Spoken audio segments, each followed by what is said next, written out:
It's Tom and Todd's Face Off on WRKO.com. What a weekend it was. It is June. It is beautiful weather, and this is what you dream about. June and Face Off with Tom and Todd on WRKO.com. Sarah Palin is crisscrossing the East Coast in her new tour bus. Is she gearing up for a presidential run? I don't think so. I think she's cashing in on her celebrity, her fame, her ability to attract crowds and generate press. I think that's what it's all about. I have this odd dream. I don't think Sarah will ever engage or indulge it on my behalf. Do we have to get into your personal fantasies? Yeah, you do. If she wants to go to the nation's historic sites, she could do it quietly, like every other American family. Take Todd, take the kids, put them in the van, off to Gettysburg. Have fun. You know what, though? For people in the celebrity business, not running for president is becoming a very big industry. And we've got Donald Trump and Sarah Palin, who are both in the celebrity business, not in the politics business, and they've realized that not being a candidate for president is much cooler than being one. So that's the business they're in, and we should, I think, view it that way.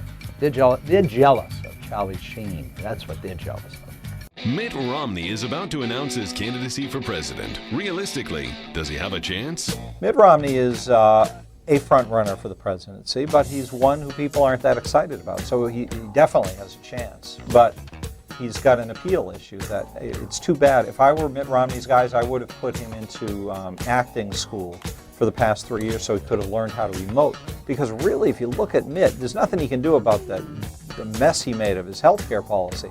But if you could fix how he relates to average people and taught him how to speak English like a normal human being, Mitt would have a much easier time. I like Todd's analysis, actually. It's a pretty good one. I think Mitt does come across as robotic, and I'm fascinated. A guy who's had such success in the business world, in the private sector, whose dad was a governor, who should understand the ability to be gregarious and social and conversational and comfortable around people, comes across as uncomfortable. Yeah, you don't even have to be gregarious. Just uncomfortable. Speak casual English and be warm. You know, I mean, you can teach somebody to do that. It might take a while to crack that wall, but you could do it.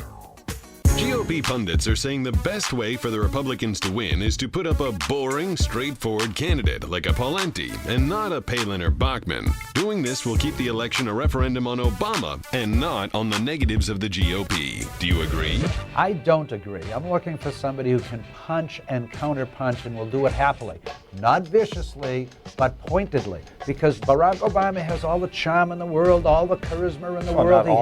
He has a lot of different things going for him. But you got to get into the specifics. And look at what Netanyahu did to him in Congress last week. Netanyahu stole Congress. Well, how about Democrats in the and Oval Republicans. Bang, they're jumping up. And then Paul Ryan not backing away, not being intimidated by the president, but just saying, hey, wait a minute, Mr. President. Your plan bankrupts the country, and my plan will save the country. That's what you need, a candidate who will penetrate the bluff and the veneer.